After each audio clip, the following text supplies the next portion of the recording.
Сәлеметсіздер ме, қымбатты оқушылар? Мен сіздерге қазақ тілі мен әдебиеті пәндерінен дәріс беремін. Аты жөнім Калукулова Жанна Капаровна. Қазақ тілі оқулығынан сіздер ұлттық құндылықтарды сақтаудың және оны ұрпақтан ұрпаққа жеткізудің маңыздылығы туралы танымдарыңды кеңейтесіңдер. Тіл білімінде оқулығында берілген тараулар арқылы стильдің түрлерін ажыратып, мәтіннің құрылымымен, оның қолданысымен, тыныс белгілерін, теориялық, практикалық білімдеріңді жетілдіріп отырасыңдар. Шешендік өнер жайындағы оқу материалдарын өмірдің оның қажеттіліктеріне жаратып, дүние танымдарыңды кеңейтесіңдер. Ендеше әдебиет пен қазақ тілді байланыстыра отырып, менен дәріс алуға шақырамын. Сабағымызды бастайық.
Балалар, бұл бейнероликтен біз Қазақстанның бейнесін тамашаладық. Бүгінгі сабағымыз да осы тақырып аясында екені белгілі. Қазақстан бейнесі Қазақстанның өткені мен келешегі, шешендік сөздер, орфография, ғылыми стиль бөліміне қош келдіңіздер. Бүгінгі сабақтың тақырыбы ұлт тарихындағы кеңістік пен уақыт деп аталады. Сабағымыздың мақсатына сәйкес сіздердің меңгеретіндеріңіз: мәтін үзінділері бойынша болжам жасау, тиісті ақпаратты анықтай білу, мәтін бойынша тілдік бірліктерді орфографиялық нормаға сай жазу. Бүгінгі сабақтың мақсатын анықтау үшін берілген тірек сөздерге қатысты ой бөлісіңіздер. Сөздерді өзара байланыстыра отырып, сабақтың тақырыбын болжаңыздар. Атқа міну мәдениеті, ежелгі металлургия, ұлы жібек жолы, алтын адам, алма мен қызғалдақтың отаны, аң стилі, түркі әлемінің бесігі.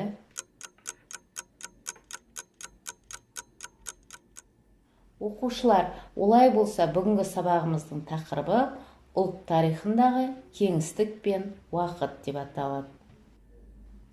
Бүгінгі өтетін грамматикалық тақырыбымыз ғылыми стиль. Ғылыми стиль қазақ әдебиетінің бір тармағы. Ғылыми стильде зерттеу нысаны болатын зат немесе құбылыс ғылыми негізде сипатталып, дәлелдеуді қажет етеді. Логикалық сабақтастыққа құрылған ойдың анық, дәлелді берілуі ғылыми стильге тән ерекшелік болып табылады. Ғылыми стильдің үш түрі бар. Бірінші, таза ғылыми стиль. Ол белгілі бір ғылым саласының мамандарына арналған. Екінші, ғылыми оқулық стиль. Нақты бір ғылымның теориялық негіздерін игерту, ғылыми түсініктерді қалыптастыру мақсатында жұмсалады. Үшінші, ғылыми көпшілік стиль. Ғылыми көпшілік стиль дегеніміз көпшілікті ғылым саласындағы жаңалық пен жетістіктер туралы хабардар ету.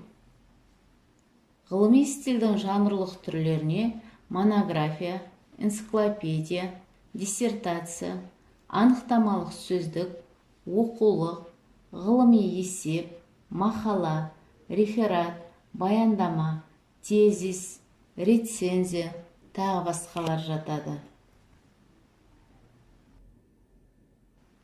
Бірінші тапсырма. Мәтін үзіндісін мұқият тыңдаңыз. Мәтін үзінділері бойынша болжам жасап, тиісті ақпараттарды табыңыздар. Стильдің қай түріне жататынын, жанрын анықтаңыздар. Кеңістік барлық нәрсенің, ал уақыт бүкіл оқиғаның өлшемі. Уақыт пен кеңістіктің көкжиегі тоғысқан кезде ұлт тарихы басталады. Біздің жеріміз материалдық мәдениеттің көптеген дүниелерінің пайда болған орны. Бастау бұлағы десек, асыра айтқандық емес. Қазіргі қоғам өмірінің ажырамас бөлшегіне айналған көптеген бұйымдар кезінде біздің өлкемізде ойлап табылған. Ұлы даланы мекен еткен ежелгі адамдар талай техникалық жаңалықтар ойлап тауып, бұрын-соңды қолданылмаған жаңа құралдар жасаған. Бұларда адамзат баласы жер жүзінің әр түкпірінде әлі күнге дейін пайдаланып келеді.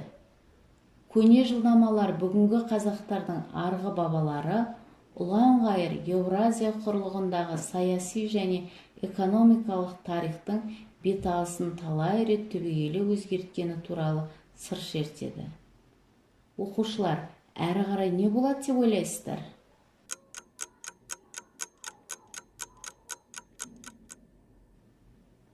Атқа міну мәдениеті мен жылқының шаруашылығы жер жүзіне ұлы даладан тараған тарихтан белгілі. Еліміздің солтүстік өңіріндегі Ботай қонысында жүргізілген қазба жұмыстары жылқының тұңғыш рет қазіргі Қазақстан аумағында қолға үйретілгенін дәлелдейді.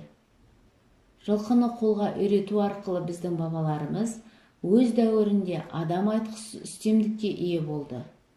Ал жаһандық ауқымда алсақ, шаруашылық пен әскери саладағы теңдессіз революцияға жол ашты. Оқушылар, мәтінде не туралы айтылады? Қандай мәселелер көтерілуі мүмкін?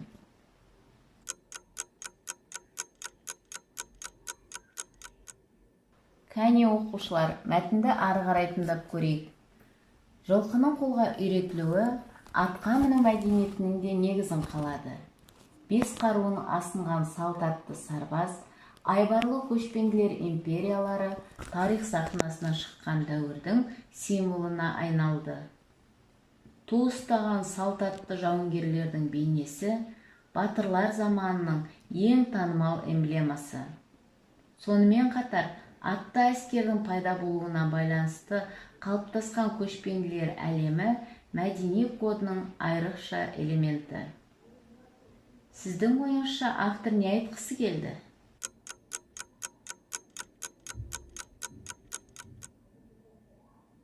Автокөлік қозғалтқыштарының қуаты әлі күнге дейін аттың күшімен өлшенеді. Бұл дәстүр жер жүзінде салт аттылар үстемдік құрған ұлы дәуірге деген құрметтің белгісі. Біз әлемнің барлық түкпіріне ежелгі қазақ жерінен тараған осынау ұлы технологиялық революцияның жемісін адамзат баласы 19 ғасырға дейін пайдаланып келгенін ұмытпауға тиіспіз. Оқушылар, ұсынылған бағалау критерийі мен дескрипторларын негізге ала отырып, оқу мақсатына сәйкес мәтін үзінділері бойынша болжам жасап, тиісті ақпаратты анықтай алады деп ойлаймын. Екінші тапсырма. Мәтін үзіндісіндегі ой сіздің болжамыңызға сәйкес келді ме? Салыстырыңыз. Орфографиялық нормаға сай жазыңыз. Ұсынылған бағалау критерийі мен дескрипторларды негізге ала отырып, нәтижеге қол жеткізу үшін кестені толтырыңыз. Сабақтағы тапсырмаларды орындай алады деп есептеймін. Менің болжамым қандай? Шын мәнісінде не болды? Ықтимал жауапты ұсынамын. Менің болжамым қандай? Кеңістік пен уақыт туралы болуы мүмкін. Шын мәнісінде не болды? Ұлттық болмысымызды сақтап, тарихымызды жаңғырту жайында кеңінен тоқталған.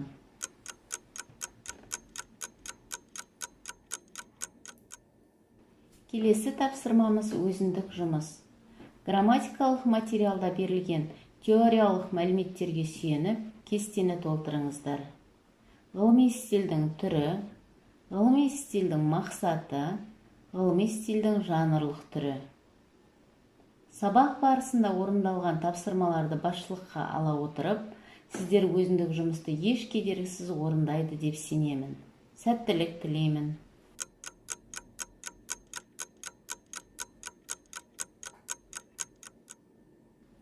Оқушылар, оқу мақсатына жетудегі өз әрекеттеріңізді бағалап, шығу билетін толтыруларыңызды сұраймын. Бүгінгі сабағымызда не құнды болды, не қызық болды, не қиын болды.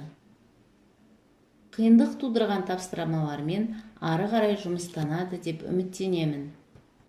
Сабағымызды қорытындылай келе, тұңғыш президентіміз Ұлы даланың жеті қыры атты стратегиялық мақаласы барша бітіміміз бен қадір-қасиетімізге нәр беріп, кемел келешегіміздің бағыт-бағдарын айқындап бергенін айтқым келеді. Мұның бәрі өткенін мақтан тұтып, өз-өзіне сенімді ұрпақ тәрбиелеуде бағдаршам болатын құндылықтар. Алда әлі ұзақ жол, үлкен асулар бар. Сол асулар мен қиындықтарды жеңу үшін білектің күші мен найзаның ұшы керек емес. Оған тек жүрек пен білім, талант пен талап керек. Қазақ елінің абыройын асырып, мерейін үстем етер, әлем таңғалар, талай-талай жаңалық ашар білімділер керек. Осы тәуелсіз еліміздің намысын қорғайтын, бүгінімізді ертеңіне жалғайтын, қазақ елінің ертеңі, болашағы үшін жауап беретін ұлттық құндылықтарымызды, сана сезімдерімізді, рухани қазынамызды жалғастыру, дәріптеу бүгінгі ұрпақ еншісінде.